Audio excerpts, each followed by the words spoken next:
पेश कर रहा अपनी पहली किताब दे टाइटल नज़म जिहदे किताब दा नाम ही है। नज़म दा सरनामा है कोई ते होवे।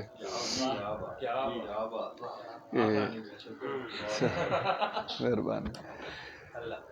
कोई ते होवे जो नाल मेरे खलो के धरती दे चैन पारूं। कोई ते होवे जो नाल मेरे खलो के धरती दे चैन पारूं। टिका के हिस्से दी चीक मारे ते इस धरती दे हान उठारे।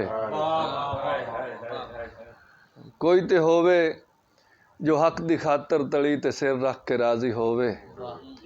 साडे पैरां चों सूल कड्ढे जवान पुत्रां दे पाक लहूआं दा वैर मंगे वसेब सारे दी खैर मंगे। मेहरबानी शुक्रिया जी। कोई ते होवे जो नाल जम्मियां दी लाश लभे। कोई ते होवे जो नाल जम्मियां दी लाश लभे। फिर इन्हां लाशां दे टोटे जोड़े खिलरदे जुस्से दी गठड़ी बन्ने यकीन हिम्मत दे नाल आपे ही अपने मोढे ते आप चावे जवान लाशां ते वैन पावे। मेहरबानी बहुत शुक्रिया मेहरबानी। कोई ते होवे जो नाल जम्मियां दी लाश लभे।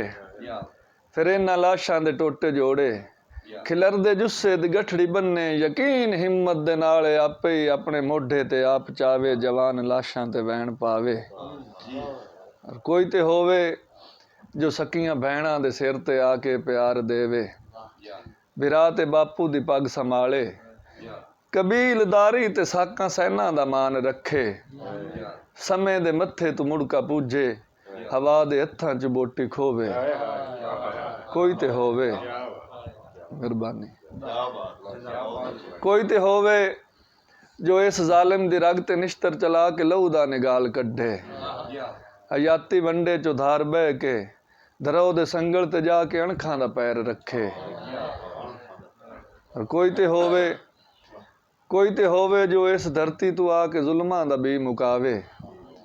चुफेर सुखां दी रीत पावे संभाले उजड़ के टुर गया नू दिलासे देवे उदासियां नू। और कोई ते होवे जो जान वारन दा साड़ फक्के। कोई ते होवे जो जान वारन दा साड़ फक्के रुसेवें मारे वसेब नू आके धीर देवे। डुलांदे जुस्सियां नू ढासणा दे के सोग कड्ढे जिवें भी होवे रोग कड्ढे। और कोई ते होवे जो लहू दे दरिया चो रेत कड्ढे। कोई ते होवे जो लहू दे दरिया चो रेत कड्ढे ते साडे उजड़न दे भेत कड्ढे। कोई ते होवे जो नाल मेरे खलो के धरती दे चैन पारूं। टिका के हिस्से दी चीक मारे ते इस धरती दे हान उठारे। मेहरबानी बहुत शुक्रिया।